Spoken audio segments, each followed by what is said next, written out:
दोस्तों, एक average Indian आदमी की एक साल की इनकम लगभग 4 लाख रुपए है और वो इंसान 5,50,000 साल तक सरवाइव कर सकता है अगर उसके पास इलोन मस्क जितनी वेल्थ आ जाए तो। एक दूसरी भाषा में, अगर आप अपनी इनकम का 50% भी सेव करके उसे कहीं छुपाकर अलमारी में रख दो तो भी आपको लगभग 11 लाख साल लग जाएंगे इलोन मस्क जितनी वेल्थ बनाने में। ठीक है, अब हमें ये तो समझ आ गया है कि एक एवरेज इंसान दुनिया के सबसे अमीर इंसान जितनी वेल्थ तो नहीं बना सकता, बट अगर बात की जाए 1 करोड़ की तो ये तो कमाना आसान होगा, राइट? वेल, ये भी देख लेते हैं। अगर आप एक एवरेज इंजीनियर हो जो साल के लगभग 6 लाख रुपए कमाता है तो लगभग उसे 16 साल लग जाएंगे 1 करोड़ कमाने में। और अभी तो इसमें मैंने रेंट, फूड, ट्रेवल इन सब के एक्सपेंसेस जोड़े भी नहीं है। और अगर आप बड़ी शिद्दत से हर महीने 10% सेव करते हो तो आपको 166 साल लगेंगे 1 करोड़ रुपए सेव करने में। एक एवरेज इंडियन टीचर को 277 साल और एक एवरेज वेटर जो कि रेस्टोरेंट में काम करता है उसे लगभग 500 साल लगेंगे 1 करोड़ रुपए सेव करने में। तो अमीर लोग अपनी वेल्थ को टाइम से मेजर करते हैं। अगर आपकी कल जॉब चली जाए तो कितने महीने, कितने साल तक आप अपनी सेविंग्स पर सरवाइव कर सकते हो।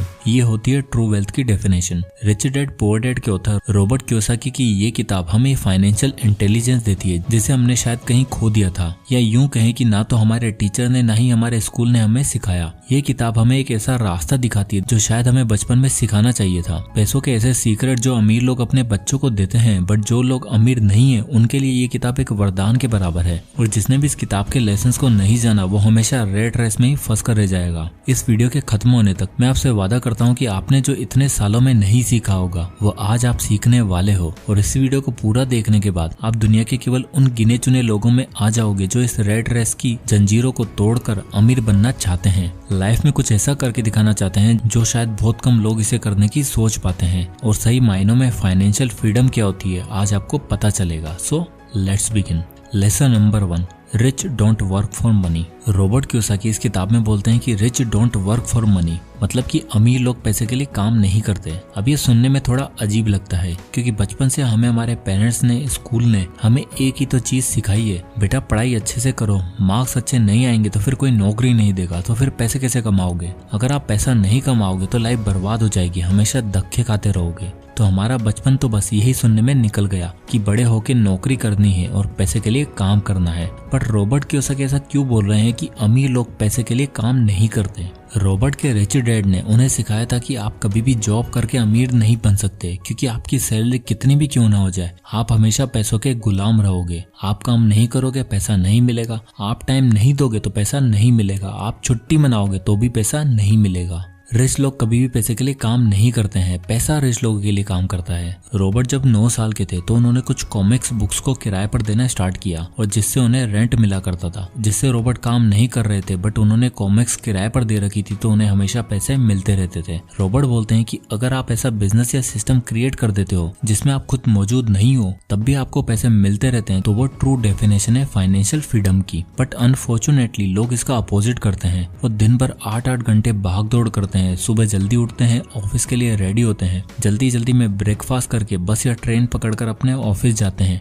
और ऑफिस पहुंचते ही शाम के 5 बजने का वेट करते हैं जैसे कि उन्हें किसी जेल में बंद किया हुआ हो। और इस रेट रेस से लोग बाहर तो आना चाहते हैं बट उनके बिल्स, उनकी कार और उनके घर की EMI, उनके घर के खर्चे उन्हें इस रेट रेस से बाहर आने ही नहीं देते। और ये डर हमेशा उन्हें कुछ नया करने से रोकता रहता है। वो कभी भी अपने कंफर्ट जोन से बाहर निकल नहीं पाते क्योंकि उनकी सोसाइटी, उनके टीचर्स और उनके पेरेंट्स ने उन्हें अच्छे मार्क्स कैसे लाना है ये तो सिखाया, बट कैसे अपने डर को खत्म करके रिच लोगों की तरह सोचना है ये कभी नहीं सिखाया। और इसी कारण एक आम इंसान हमेशा पैसों के लिए काम करता चला जाता है। Lesson number 2, financial literacy. दोस्तों, अगर आप ये सोच रहे हो कि स्कूल आपको अमीर बनाने वाला है तो आप गलत फहमी में हो। स्कूल एजुकेशन जरूरी है, मैं ये मानता हूँ, बट स्कूल का प्राइमरी गोल आपको एक अच्छा एम्प्लॉय बनाना होता है। स्कूल कभी भी आपको एक बिजनेसमैन या एक ओनर नहीं बना सकता। जैसे कि कैसे हमें अपने फाइनेंस को मैनेज करना है और अमीर बनने का सही रास्ता क्या है, इन सब फाइनेंशियल एजुकेशन के बारे में स्कूल हमें कभी नहीं सिखाता। रॉबर्ट के रिच डैड हमेशा बोलते थे, it's not how much money you make, it's how much money you keep.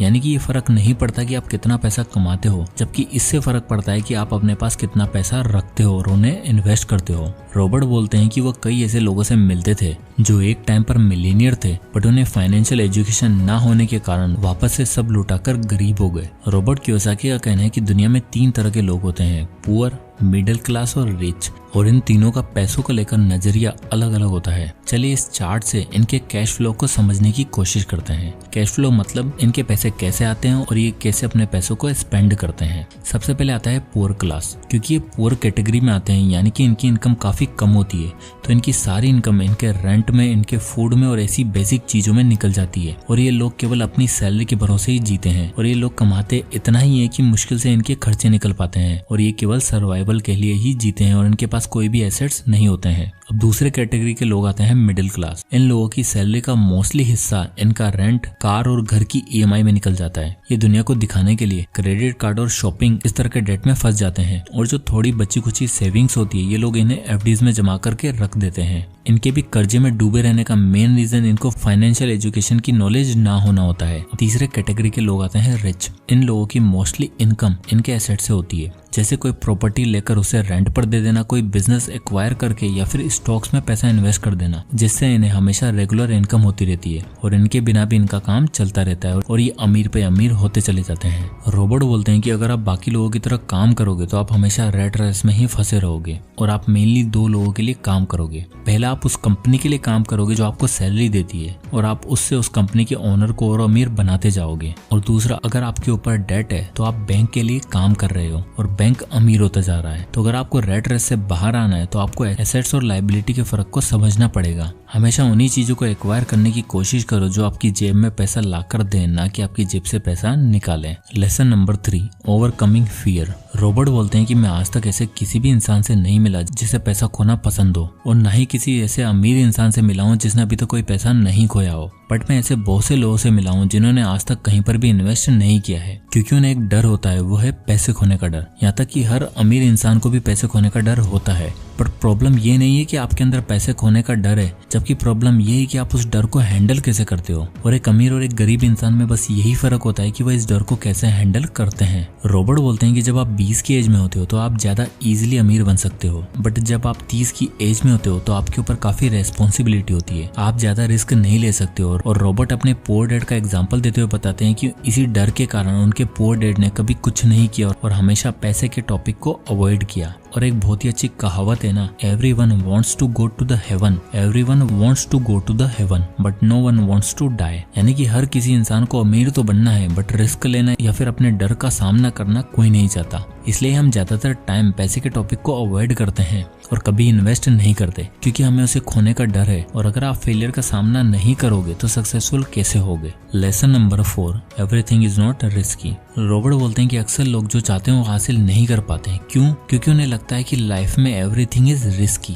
लोगों को लगता है कि हमें तो बस एक ऐसी जॉब करनी है जिसमें हम सिक्योर रहें, कहीं अमीर बनने के चक्कर में हम सब कुछ लुटा ना बैठे, और इस जॉब सिक्योरिटी के चक्कर में वो कभी भी कोई एक्शन लेते ही नहीं है। रॉबर्ट के रिच डैड बोलते थे कि अगर तुम अमीर बनना चाहते हो तो तुम अभी जो सोचते हो, तुम्हारी जो अभी थिंकिंग है, तुम्हें उसका एग्जैक्ट अपोजिट सोचना होगा, तुम्हें अपनी सोच बदलनी होगी। रिच डैड बोलते थे कि अगर तुम जॉब सिक्योरिटी के बारे में सोचते रहोगे तो तुम लाइफ टाइम हार्ड वर्क ही करते रहोगे, इससे तुम नहीं तुम्हारा बॉस अमीर होता जाएगा। और अगर तुम अपना बिजनेस बिल्ड करना स्टार्ट करोगे तो स्टार्ट में हो सकता है कि तुम्हें परेशानियों का सामना करना पड़े, लेकिन बाद में तुम्हें काम नहीं करना पड़ेगा और तुम तब भी पैसा कमाते रहोगे। और बचपन में जब रिच डैड ने यह लेसन रॉबर्ट को बताया था तो रॉबर्ट का ये सवाल था कि ऐसा करना रिस्की नहीं होगा क्या। इस पर रिच डैड बोले कि तुम्हारे पेरेंट्स पैसे बचाने के लिए क्या करते हैं। इस पर रॉबर्ट बोले कि वह सेल का वेट करते हैं और जब सेल होती है तो वो नए कपड़े, नए जूते, ये सारी चीजें सस्ते में ले आते हैं, जिससे वो काफी पैसे बचा लेते हैं। यहाँ तक कि जब वो फूड पर सेल होती है और वो सस्ते में मिल रहा होता है तो उसे फ्रिज में जमा करके रख लेते हैं। इस पर रिच डैड हंसते हुए बोले, मतलब कि तुम्हारे पेरेंट्स पैसे बचाने के लिए बहुत हार्ड वर्क करते हैं।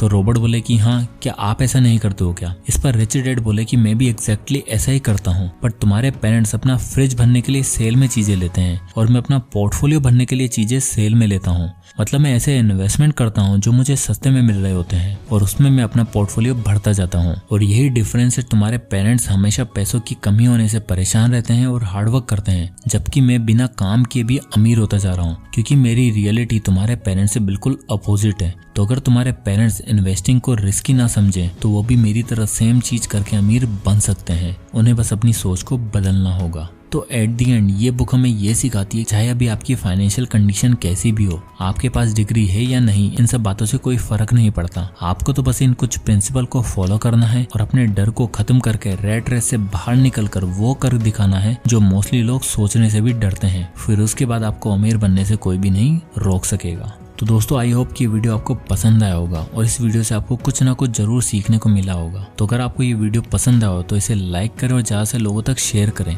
और अगर आप इसी तरह के वीडियोस देखना चाहते हैं तो हमारे चैनल को सब्सक्राइब करना बिल्कुल ना भूलें।